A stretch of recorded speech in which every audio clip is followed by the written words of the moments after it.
enjoy when him check and call because I know my watch minister now na radio na TV na China ebe ọ na-akọ ihe agwara ya ihe nchọ ka m gwa gị bụ na ihe ndị China na-eme ụmụazị ba ya ebe a ọ dụrọkwa na history enwekwa ebe nnugoro mfugo something like that na the whole world. Ndị China kpọkọkwala ụmụaka ba anyị ha chụpụ na street after some days je park ya more than mmadụ 100 n'ụlọ ọgwụ na-eklem na ha bụ ya. 3 of my boys nọ n'ụlọ ọgwụ kịta unu chọọ ga-enye unu direct phone number ha ka unu contact ya those boys direct jụọ ha what is going on. Ifu speed ifu eji ike eji amị ha ọbara onwe video m ga-esend gị kịta all of my boy ifu ka eji amị ha ọbara de and onwere onye ha ga-asị na ọhịa bụ ihe test gosi result na-abịa sị gị na ivu ọya. Ha chụkọrọ ụmụazị ba anyị niile from hospital from their house chụpụ ha from their house ọkwa m ekwụrụ ụgwọ ụlọ ma ego gị wada ajụrụ okwu balance ego na mbibe m kịta bụ na m nwere resident ebe a na ha ma achụpụ m n'ụlọ maka ha mana nke m nwere ike ịpụta problem because m na-akwụ tax akwụ ma federal tax akwụ ma ya anụ ma health insurance.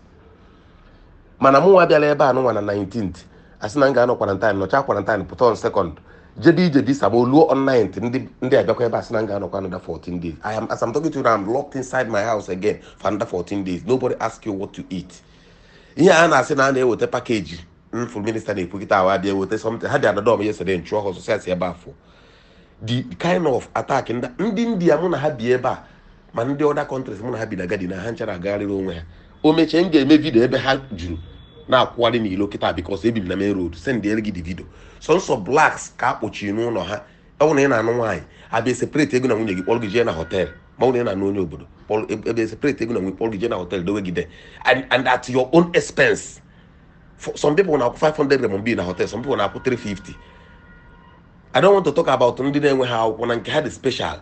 Ndị na-enwe ha akwụkwọ akpọkọgoro ha ncha jedewe na hotel ha na-akwụ ụgwọ ebe ha nọ. Ndị nke I'm talking about ndị biri ga students nọ n'obodo a and majority ndị ha kpụ jee ụlọ ọgwụ students because ha chụpụ ha n'ụlọ. O nwere ozi onye Africa na-enwero resident ma ọ na-ada na onye obodo ka nọ n'ụlọ ya kịta.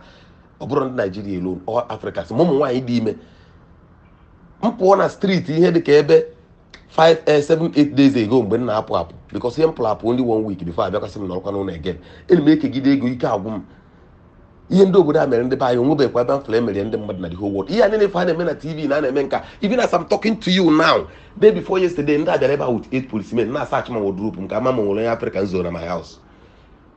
O nwere some boys m jeje wegala ego ha bịa na gate the other day m ji mpụta wote ha si na ha nwere ego ha ji eri ma nri so mgbada a na-enye ha ego ndị gate man dị ka ha fụrụ mgbe mgbadatara de wee filo na onwe ka mkpata ụmụazị na my house ilu n'abalị ndị polisi ebe 9:30 ndị polisi 8 bịa ebe a buru m agbagba tọọchị bịa search ya my bed ma under my bed everything ebi m 2 bedroom flat nwere ebe ma toilet ebe a sajụ ka mma ga-afụ Africa de.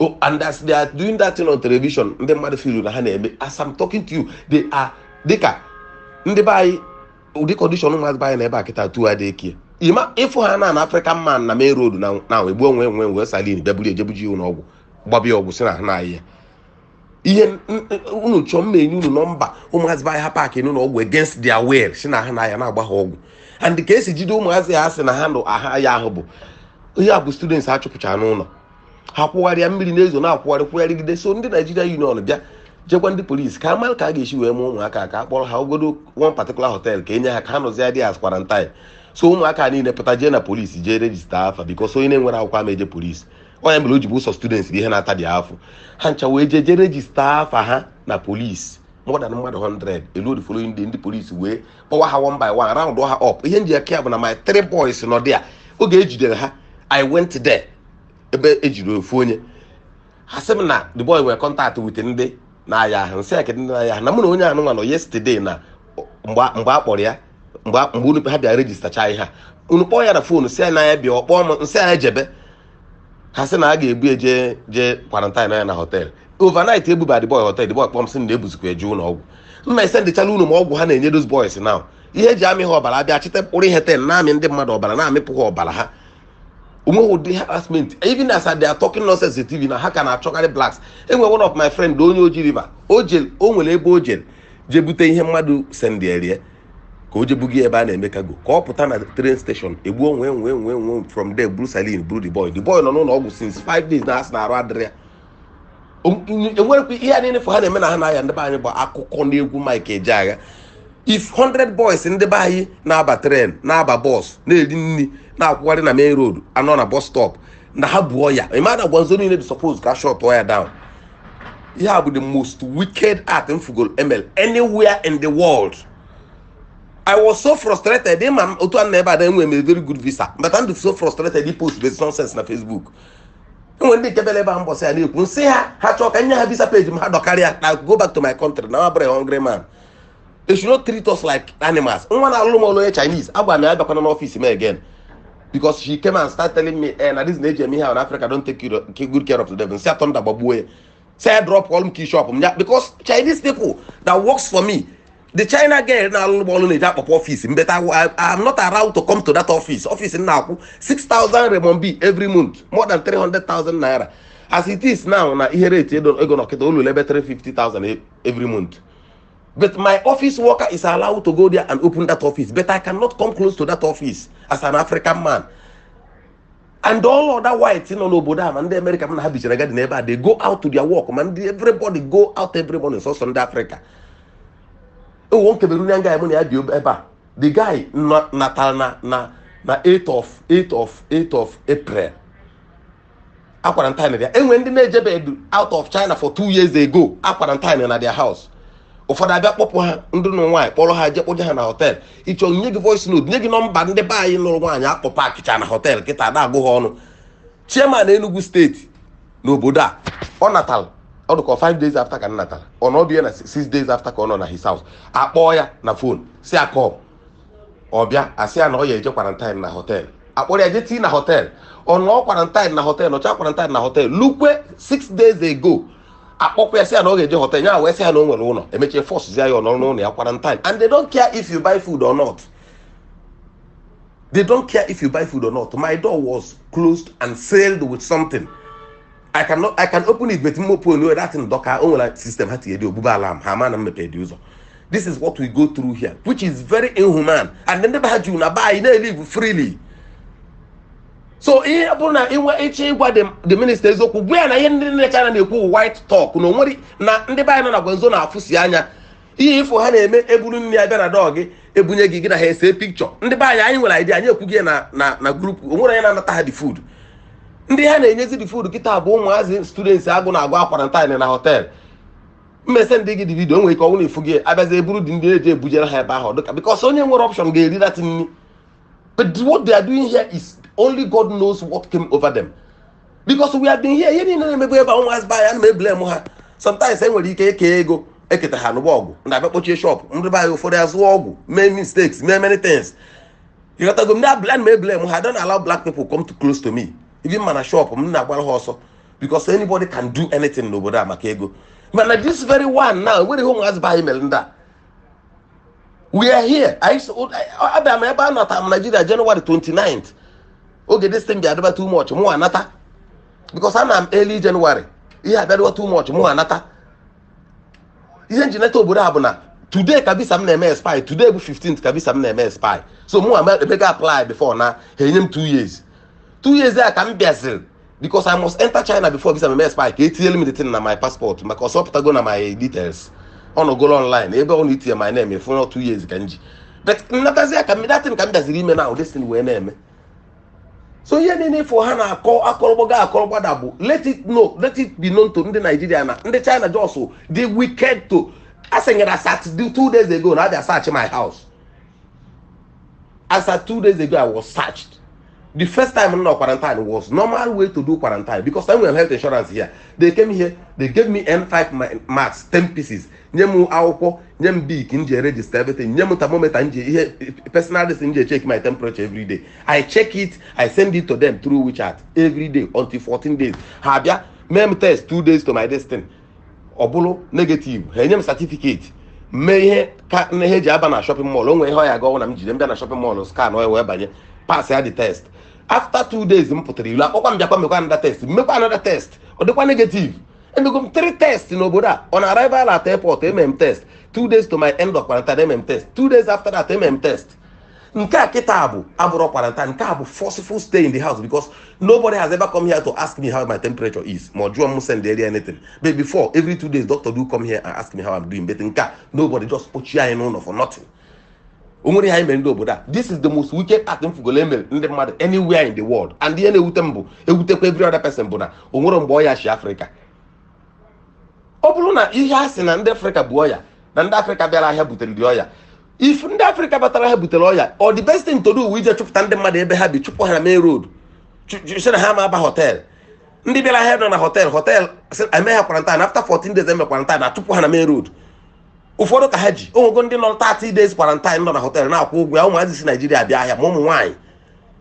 I can give you numbers of people. Ego njibi obodo agwụgo.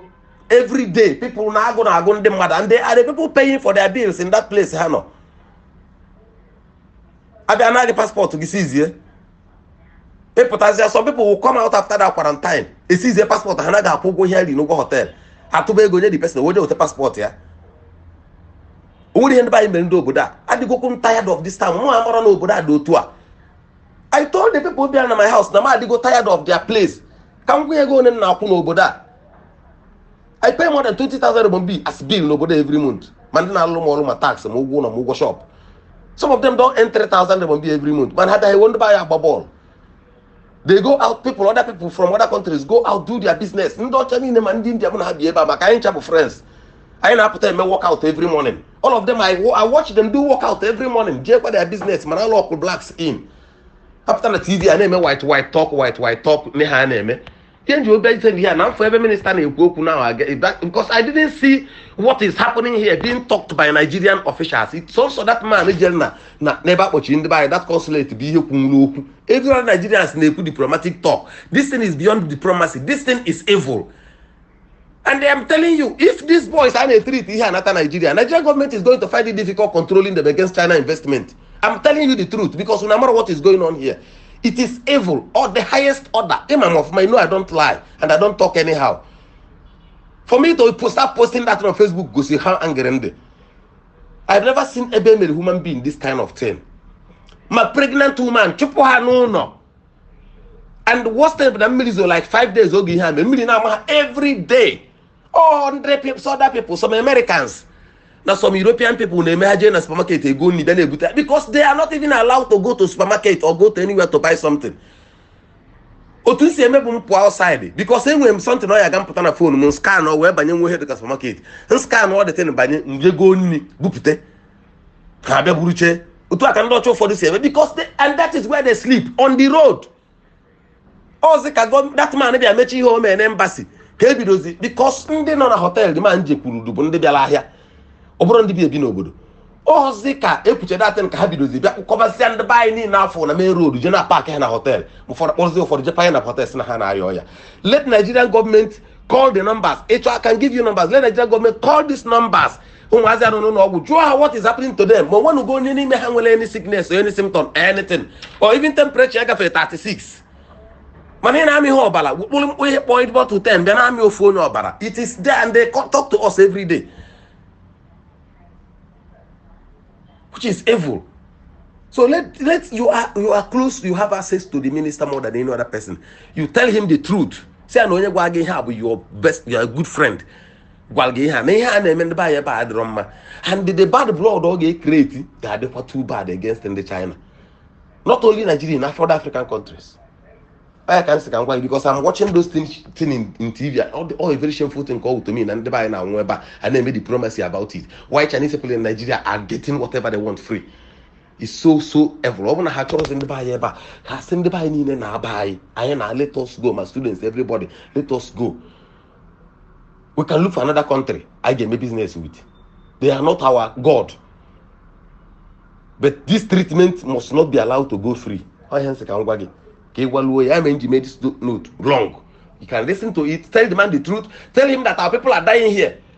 I can't go out until 24th of this month for the second time. Somebody who came here and I have a regular residence here, I have business, but I work out freely, I do everything. He lock home after 14 days, which is normal. Everybody does. I did that one free with Obim because I know I will do it. I came with food, I came prepared. This second one now, what is the reason behind it? Nobody can tell. That's what I want to tell you because all about my family. Because I cried so many times because of condition was buying ever. Something I normally don't do. and they are doing it, they don't care. After that TV and that nonsense, underground, Hana alone in here like it. They call Black Lives nothing. We have on the buy. And they have trillions of investment in a buy. And buy any investment I will ever carry the about my business. Man, how with trillions of investment in Nigeria alone good. I'm about Africa country also. And no, they are allowed to do everything they want. But here, what are they doing to us? That's what I want to tell you. Thank you.